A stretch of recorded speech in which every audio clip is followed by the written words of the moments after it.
இப்போ இந்த ஹோட்டல்ல நான் தங்கியிருக்கேன், இந்த ஹோட்டல்ல தங்கியிருக்குமே எனக்கு ஃபுட்டு கொண்டு வந்து கொடுத்துட்டு போறாங்க. ஃபுட்டு கொண்டு வந்து கொடுக்கறதா அவங்க வேலை. இந்த ஃபுட்டுக்கு நான் பில் பேமெண்ட் பண்ணிடுறேன். ஓகே, கொண்டு வந்து கொடுத்தான்ல, அவன் ஒரு உயிர் தானே. அவனுக்கு என்ன பண்ணலாம்? ஒரு 15 ரூபா டிப்ஸ் கொடுத்துருவோமா? ஒரு 20 ரூபா, 15-20 ரூபா வச்சு என்ன பண்ணுவாங்க? இப்ப நீங்க சர்வரா வரீங்க, எனக்கு ஃபுட்டு கொண்டு வந்து கொடுக்குறீங்க, 15 ரூபா டிப்ஸ் கொடுத்தா நீங்க ஏத்துப்பீங்களா? நாம் செய்யக்கூடிய உதவி டிப்ஸாக இருக்கக்கூடாது, அவனுடைய வாழ்வாதாரத்துக்கு ஏதாவது செய்யணும். அப்ப என்னன்னா, என்கிட்ட ஒரு 5000 ரூபாய் பணம் இருக்குன்னு வச்சுக்கோங்க. வெறும் 5000 தான், நான் ரொம்பலாம் பேசல. ஒரு 5000 இருக்கு. இன்னைக்கு நான் இந்த ஹோட்டல்ல எப்ப தங்குவேன்? இன்னைக்கு தங்குவேன், நாளைக்கு காலையில வரைக்கும் தங்குவேன். அப்ப நான் வந்து இங்க இருந்து செக் அவுட் பண்ணிடுறேன். இந்த செக் அவுட் பண்றதுக்குள்ள ஃபுட் ஆர்டர் பண்ணும்போது 2ல இருந்து 3 பேர் மாத்தி மாத்தி வருவாங்க. வருவாங்களா மாட்டாங்களா?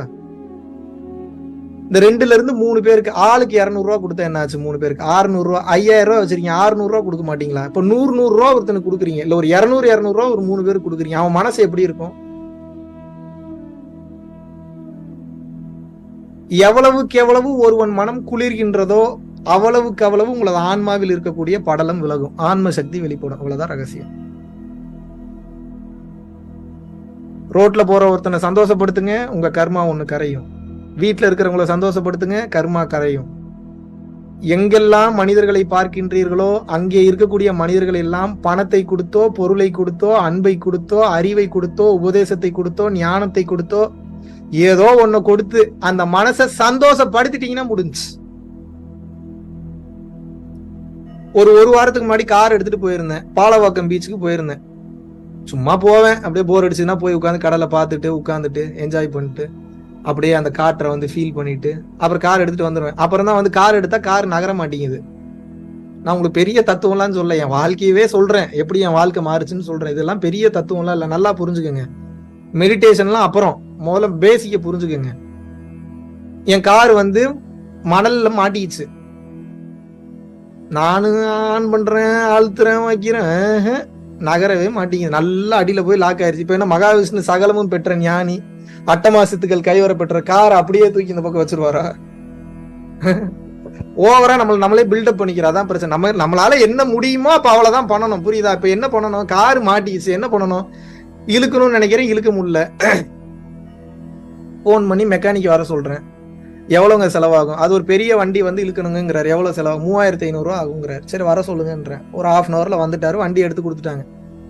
அவன் ஒருத்தனுக்கு ஃபோன் பண்ணி, அவன் இன்னொருத்தனுக்கு ஃபோன் பண்ணி, அவன் இன்னொருத்தனுக்கு ஃபோன் பண்ணி, எவனோ ஒருத்தன் வரான், வண்டி எடுத்தாச்சு. ஓட்டிட்டு வந்து எனக்கு ஹெல்ப் பண்ணவன் ஒருத்தன், 3500 ரூபா வேற ஒருத்தனுக்கு. இங்க வந்து எனக்கு உதவி பண்ணவன் வேற ஒருத்தன். இவனுக்கு எவ்வளவு கிடைக்கும்னு எனக்கு தெரியாது. அவனுக்கு தனியா ஒரு 3000 ரூபா கொடுத்தேன். கொடுக்கணும்னு ஏதாவது அவசியம் இருக்கா? இல்ல நான் 3000 ரூபா கொடுக்கலாம் ஏதாவது சண்டைக்கு வந்துட போறானா? வருவானா? இப்ப அவன் மனசு எப்படி இருக்கும்? அவன் ஸ்டன் ஆகி போய் நின்ட்டான். அப்படியே ஒரு செகண்ட் என்ன பேசுறதுன்னே தெரியும், அப்படியே நிக்கிறான், அப்படியே பாக்குறான். அவனுக்கு என்ன ரியாக்ட் பண்றதுன்னு தெரியல. அவன் எனக்கு ஒரு ரியாக்டும் பண்ண வேணாம். அவன் மனசு சந்தோஷப்பட்டிருக்குமா பட்டிருக்காதா? அந்த 3000 ரூபா வச்சு நான் போய் ஒரு 3 பில்டிங் கட்டிடுவானா? ஒரு 4 கார் வாங்கிடுவானா?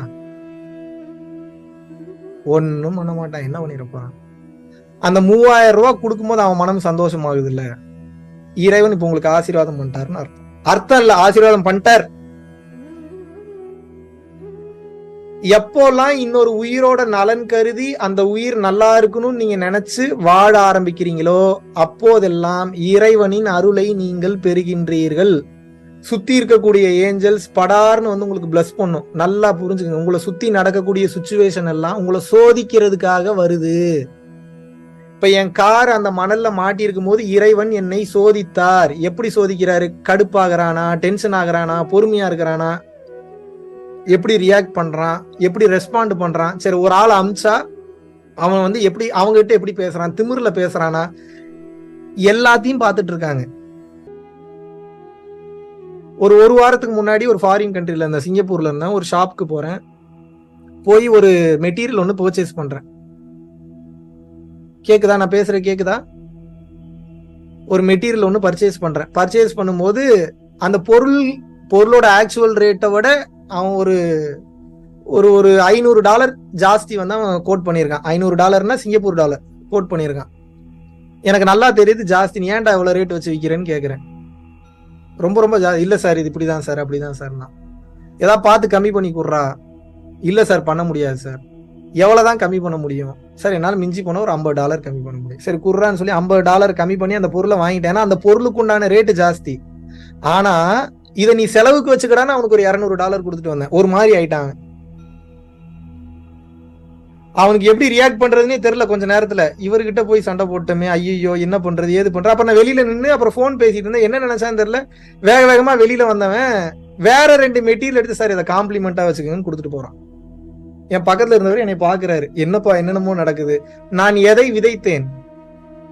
நீ நல்லாடுறான்னு விதைச்சேன். நீ எனக்கு இந்த 2 பொருள் கொடுப்பன்றதுக்கு நான் விதைக்கல. நான் என்ன பண்ணேன், நீ நல்லாடுறான்றதுக்காக அவனுக்கு நான் உனக்கு கொடுக்குறேன். அந்த நல்லாடுறான்னு சொல்லி இவன் பார்கெயின் பண்ணுவான்னு பார்த்தா அந்த பார்கெயின் பண்ணதுக்கு மேல நம்ம நல்லா இருக்குன்னு கொடுத்துட்டு போறான்னு அவனுக்கு ஒரு மாதிரி ஆகி அந்த குற்ற உணர்ச்சிக்கு ஆளாகி அந்த வினாடி அவனோட ஆன்மாவை போய் நான் தொட்டுட்டு பேசாம வந்துட்டேன். ஆனா எனக்கு இறைவன் என்ன கொடுத்தாரு பாருங்க. அவன் சாகுற வரைக்கும் என்னை மறக்க மாட்டான், எழுதி தரணும். மறப்பானா மறக்க மாட்டான்.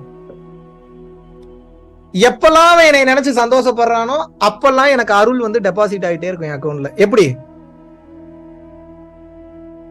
ஏதாவது புரிஞ்சுக்க முடியுதா நான் சொல்றத?